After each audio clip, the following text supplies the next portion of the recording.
Donc je remercie la FOP pour tout le travail qu'elle fait. Et depuis le début, depuis 5 ans, on travaille donc avec cette association donc, professionnelle sur le sujet. L'IAS aussi, donc sur l'audit social, l'Institut d'audit social, dont vous avez un digne représentant donc ici en la personne de Jean-Marie Peretti, qui a fondé ça et qui développe ça au quotidien. Donc IAS et la FOP, donc qui sont deux organismes qui jouent un rôle important dans l'évolution des pratiques de gestion et des méthodes, mais aussi du lien avec les entreprises.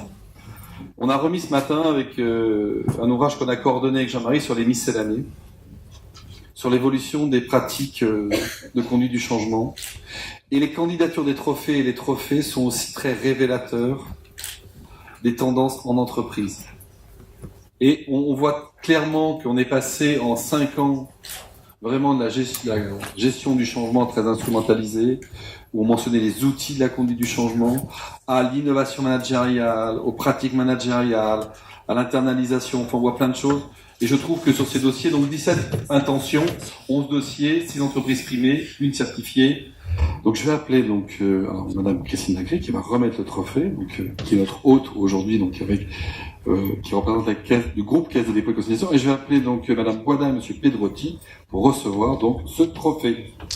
Je suis ravie de vous remettre aujourd'hui ce trophée. Voilà.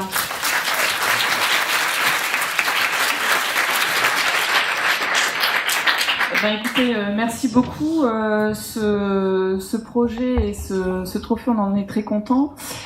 C'est d'abord une grande aventure humaine, vous l'avez vu, on parle quand même de milliers de collaborateurs, mais c'est surtout en fait un trophée que je dois à l'équipe conduite du changement qui est ici présente et que je souhaite quand même avoir sur scène avec nous parce que c'est vraiment eux qui méritent ce trophée. Donc Ayata, Anne, Céline, Philippe, Béatrice et Lucie. Merci pour votre dynamisme et votre travail au quotidien parce qu'effectivement, 6 000 collaborateurs, il faut les motiver, il faut les tenir et une transformation, une fusion, c'est pas simple. Et je dirais que bravo à l'équipe et bravo pour ce trophée cette année. Je crois que c'est la 2e année que nous avons ce trophée. Merci à vous tous.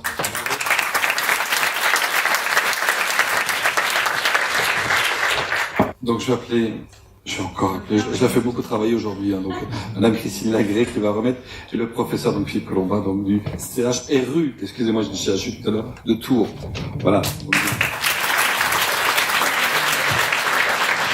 Je suis très très heureuse de vous remettre ce prix.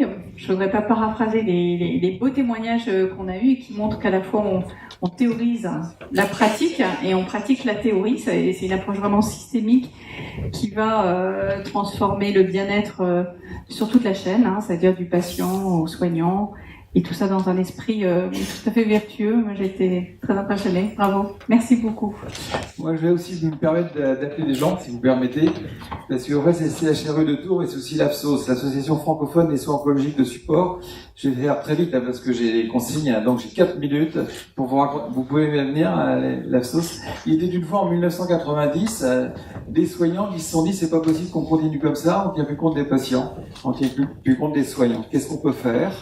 Et donc, ces soignants ont inventé un modèle de terrain qu'on appelle maintenant la démarche participative qui repose sur les staffs, je ne reviendrai pas dessus, la démarche projet, les formations internes et le soutien aux équipes. Voilà. Et puis on a créé une association, on a fait des formations, on a fait des congrès et on a vu que globalement ça marchait, qu'on le mettait en place mais personne n'avait envie de le faire. Donc la deuxième étape, c'était un lobbying politique avec la Société française d'accompagnement et soins palliatifs. Et je voudrais remercier Daniel Léroville et Régis Aubry qui ont été des grands présidents de la SAP qui nous ont aidés. Et on a réussi à faire sortir des circulaires ministérielles en 2002, 2004 et 2008. Et c'est devenu un modèle, une mesure d'accréditation des établissements en 2008. Donc c'est pour ça que c'est obligatoire dans tous les services de soins depuis 2008 pour les patients les plus en souffrance qui sont les patients en soins palliatifs. Ça, c'était la deuxième étape. La troisième étape, je vous en parle un tout petit peu parce qu'elle n'apparaît pas dans le film, c'est qu'à partir de 2004, moi j'ai quitté mon équipe d'hémato fondamentale et je suis devenu chercheur en psycho du travail. Donc je suis dans une équipe de psycho du travail et on a publié sur le lien entre notre démarche participative, la qualité de votre travail et très récemment sur la qualité de prise en charge des patients. On vient de faire la première étude mondiale en oncopédiatrie. Et je vais finir en vous remerciant et en remerciant aussi André Lestienne qui nous a poussé à poser cette candidature, et en remerciant l'ESSEC, parce que vraiment je ne pensais pas être un jour devant vous, par notre définition, enfin le paradigme qu'on défend, qui est le progrès et l'accomplissement des utopies. On a vraiment l'impression depuis 25 ans d'être dans ce modèle-là. Merci beaucoup. Donc, j'ai appelé Madame Demont, donc pour recevoir ce prix, c'est moi qui vais lui remettre, donc voilà. Donc pour la féliciter,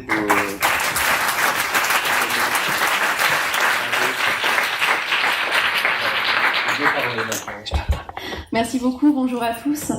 Ce n'est pas sans émotion que nous recevons ce prix. C'était assez inattendu et sa valeur n'en est que plus grande. C'était inattendu parce que lorsque nous avons répondu favorablement à la D Academy sur le projet Junior Entrepreneur, je dois dire que au-delà d'un projet humain, nous ne savions pas réellement vers quoi nous allions. Confier la réalisation, le design d'un canapé à des jeunes de 12 à 16 ans, ça peut paraître fou, ça peut paraître osé, on peut y accorder beaucoup de mots, et même nous ne savions pas quel résultat nous attendre. Par contre, ce qui est sûr, c'est qu'après avoir mené à bien ce projet dans 3 écoles, après avoir travaillé en partenariat avec les enfants, c'était une expérience humaine vraiment quelque chose d'incomparable. Et surtout, nous avons été absolument abasourdis par la qualité des résultats. C'est vraiment une expérience extraordinaire. Donc, comme le dit si bien Conforama, il ne tient plus qu'à vous d'en profiter. Merci. L'innovation, c'est la panacée des grands groupes? Non. Il y a des grandes PME aussi qui réfléchissent aussi sur le sujet, et donc c'est le cas de FM Logistique. Bonjour à tous. C'est un plaisir de recevoir ce trophée parce que ça met en lumière aussi un secteur qui est pas connu, et c'est aussi un de nos enjeux. Quand la logistique fonctionne bien, que chacun peut acheter ses produits dans les magasins, on ne se demande pas comment ils sont arrivés. Je suis d'accord pour la logistique.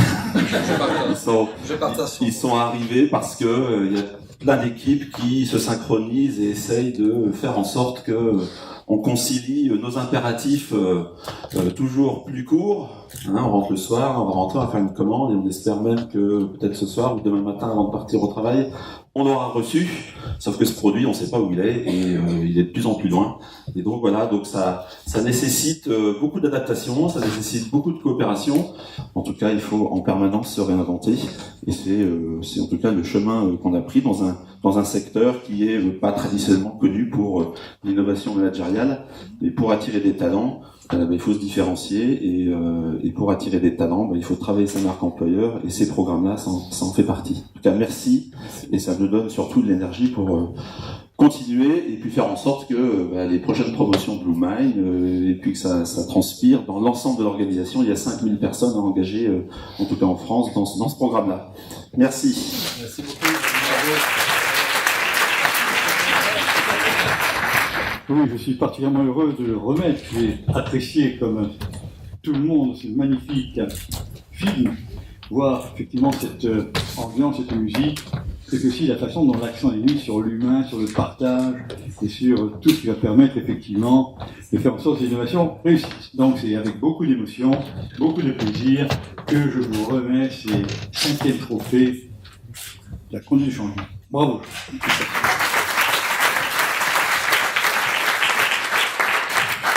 Je vais être extrêmement rapide puisque c'est qu'on a pris par le temps, et en fait tout est dédié dans le film. Alors moi je voudrais juste partager avec vous, voilà, c'est iTeam et la conduite du changement, c'est une aventure il y a 1 an, on a vécu avant des périodes difficiles, et je trouve qu'aujourd'hui on a beaucoup de chance. On a beaucoup de chance en banque parce qu'on vit un moment incroyable de transformation, et quand on fait de la conduite du changement, c'est quand même sympa de se retrouver à ce moment-là. Et puis mon dernier mot ira pour David. Merci David, parce que je sais que ça fait très longtemps que tu œuvres pour hisser la conduite du changement là où elle se doit être, avec ses lettres de noblesse. Merci. Merci beaucoup. Oui, c'est un très grand plaisir pour moi, effectivement, de participer à cette remise aujourd'hui, de vous féliciter, dire combien, effectivement, vous êtes à la fois un des meilleurs employeurs au Maroc en matière RH, grâce à votre DRH, Mohamed, et effectivement, c'est un grand moment pour moi. Nous avons vraiment apprécié cette ambiance, cette capacité à innover tous ensemble et à se développer au niveau international. Je vais juste rappeler une petite citation qui nous est chère à notre DRH et à moi-même d'Héraclite. Rien ne dure sauf le changement. Et c'est tellement vrai dans cette société effectivement qui existe depuis 35 ans aujourd'hui et qui a traversé bien des périodes. Pour ma part, ça fait une quinzaine d'années que je suis dans cette entreprise, une dizaine d'années que je la dirige et nombreux sont les challenges qu'on a dû traverser pour lesquels chaque épreuve est un moment, une occasion pour nous afin d'évaluer, de réévaluer notre agilité, notre possibilité à travailler ensemble, à coopérer, à vraiment le faire dans la meilleure ambiance possible. Ce trophée a beaucoup de sens pour nous et on le récupère et on l'embarque avec nous au sens propre du terme ce soir à Casablanca avec beaucoup d'émotion et de fierté. Et puis je tenais également à vous remercier pour cette très belle initiative et aventure qui a 5 ans aujourd'hui et je pense qu'il va durer encore très longtemps, n'en déplaise aux Y qui arrivent bientôt. Voilà. En tout cas, merci beaucoup et bravo. Il y a eu un vrai challenge qui a duré un certain temps. Ils ont dit on a grandi ensemble, c'est-à-dire dans l'évaluation. Donc c'est vraiment de la co-construction et c'est la première entreprise. Donc je suis très content parce qu'on maintenant on arrive à avoir un dispositif d'évaluation testé et approuvé, donc qui se tient. Et effectivement, nous remettons aujourd'hui donc au DRHT de cette entreprise, donc Monsieur Pierre-Marie Arguache, donc le premier certificat C2C qui certifie dans une entreprise en matière de gestion du changement, et c'est Jean-Marie Peretti qui va remettre. Effectivement, Pierre-Marie est l'un de ceux qui ont innové au sein de la fonction RH, qui ont fait progresser, qui ont une vraie vision prospective de ce qu'est notre fonction. C'est quelqu'un à qui la fonction RH doit beaucoup et devra beaucoup dans ses transformations à venir. Donc c'est avec une grande joie et je remercie David de m'avoir invité à remettre cette première certification, donc ce grand moment là où à nouveau, donc on franchit un nouveau pas dans la voie de la certification. J'ai une philosophie dans les entreprises, quand vous voulez changer quelque chose, si l'idée est bonne, il n'y a pas besoin de faire des bataillons. Il suffit d'avoir... J'ai remarqué même dans mon histoire, une personne seule, placée au bon endroit, au bon moment, avec un peu de courage et un peu de conviction, elle peut faire bouger les lignes. Et l'accompagnement du changement et la transformation que nous avons voulu développer à la Française des Jeux repose sur ce principe. Démarrer petit. Vous savez, en plus, les fonctions support, on nous regarde en disant, attendez, vous coûtez de l'argent, vous produisez quoi? Donc, il y a plutôt intérêt à apporter un certain nombre de choses. Moi, j'ai toujours été convaincu que le management et la ligne managériale, c'est la colonne vertébrale de l'entreprise. Beaucoup suivent des modes. Je sais que, j'étais pas là tout à l'heure, mais on m'a dit que l'entreprise libérée, on a pris pour son grade, et tant mieux. Moi, je suis un fervent défenseur de l'entreprise libérante, parce que des managers dans certaines activités, dans certains métiers, il y en aura toujours. Ce qui va changer, c'est pas qu'on va supprimer les managers, c'est que leur rôle va changer. Ils vont passer d'un controlling à un animateur. Moi, je crois que le manager est celui qui doit permettre à son collaborateur de déployer ses ailes.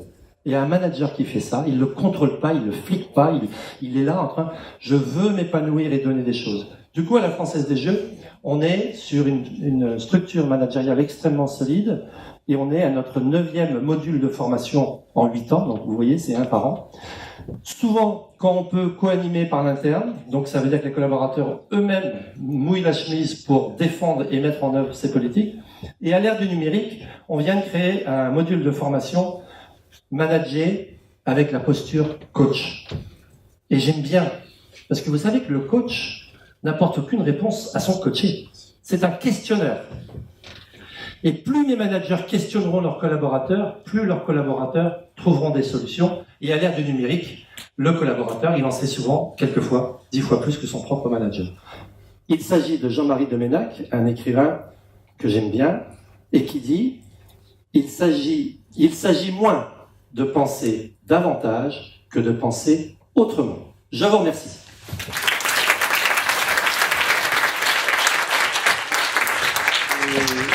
Un grand merci donc à tous ceux qui ont organisé cette journée, à la au groupe Caisse des Dépôts, à la Caisse des Dépôts, à Christine Lagré à qui je vais donner la parole, et à Étienne Berling qui a fait un gros boulot Voilà, donc un grand merci parce que on a parlé d'innovation, ça passe par la confiance et la confiance, ça se construit dans le temps. Et on travaille depuis 5 ans ensemble. Et donc voilà, donc je voulais vous remercier tous les deux et l'ensemble de l'institution qui nous permet de réaliser ces journées donc ici. Donc un grand merci. Et puis pour reprendre une phrase qui a été citée plusieurs fois, vous revenez quand vous voulez. On est toujours là, très heureux de vous accueillir. Merci beaucoup. Et j'ai remarqué qu'aujourd'hui, l'un des mots qui revient le plus souvent dans les interventions, c'est le mot plaisir. Lier l'innovation au plaisir, c'est ainsi que l'innovation devient permanente, durable et qu'on a des processus d'amélioration continue. Voilà l'un des mots qui va vraiment frapper pendant ces 2 journées. Merci. Les prochaines rencontres donc, auront lieu le 20 et 21 septembre donc 2017. Et nous avons pris comme thème, donc après échange, changement et business développement. On se rend compte qu'il y a beaucoup de startups qui sont utilisées comme des vecteurs de transformation dans l'organisation et que entre les pratiques change et le business développement, ça devient de plus en plus donc lié. Donc on va étudier ça donc à l'occasion donc des prochaines rencontres. Merci beaucoup.